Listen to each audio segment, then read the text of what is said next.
Your master's thesis is an essential and personal conclusion. And what predetermined site and program could possibly be the one for you? I think most likely you have to answer yourself. In this studio, we will look at your portfolio to detect your style, your convictions. We're going to talk about your thing. What is your thing? And we will discuss your observations and experiences to determine what you think is architecturally significant, for whom you want to design, and where you will work. So this can be very much based on your background, your attitude, and what you want to do. Because there is undoubtedly a topic that you want to pursue, and your thesis is an opportunity to do this. The studio uses the term vagueness as a user-focused design approach for detecting, constructing, defending, and promoting essential yet hard to prove architectural facets. So vagueness, in this sense, is a collective term for what I call vague components. And such components are, for example, beauty, a sense of well-being, cultural sustainability, enabling community, and so forth. I think that these are the driving forces of the architectural concept, but they are very tough to maintain, to defend, since there are so many obstacles during the project process. So we should find, I think, strategies for defending these vague components. And in a series of lectures, I will show carefully selected architectural projects where I think such vagueness is realized. And we will look at how the architect succeeded, because there's always a story behind it, and how you present things and what you believe in. Has always to do with a specific approach. So, and also I want to stress that we need specific examples, because discussing this complexity in general terms is nearly impossible.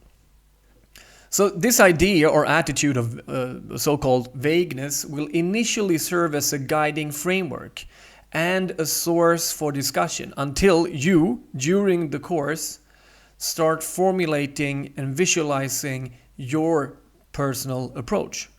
Because the goal is that you materialize your architectural statement.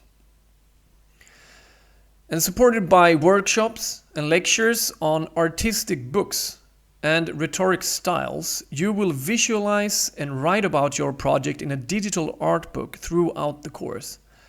And this art book is your design process tool.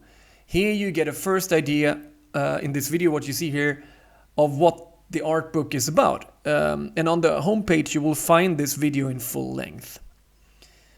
And once we have a picture of your vague facets, or your approach or your thing, your style and convictions, you will begin materializing this approach as an architectural project. You will define your program, your user, your site, yourself. And this does not really mean that you will do whatever you want or whatever project, because you will constantly engage in a discussion where I, for example, will ask you for whom you design and why. But given that you in the previous phase have elaborated what your approach is, I doubt that you will have a problem defining and defending your project.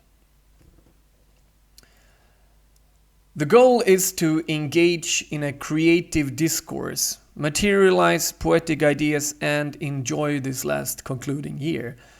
But of course, since the studio is free, it's also quite challenging to take that independent responsibility. But I am very motivated to give you suggestions and directions. And it will be a pleasant social teamwork situation, so you will not be alone. You will never be left out in the studio. It is based on a teamwork approach. And ultimately, the result will be concluded in the art book. And that art book will help you refine your portfolio. And the portfolio is a stepping stone into a new individual development and your future undertakings. And please, finally then, please look at the homepage for more information. There I will also list material and more images of art books and things. This is something that we will build up during the course. I'm looking forward to seeing you, and I'm looking forward to this semester. Thanks.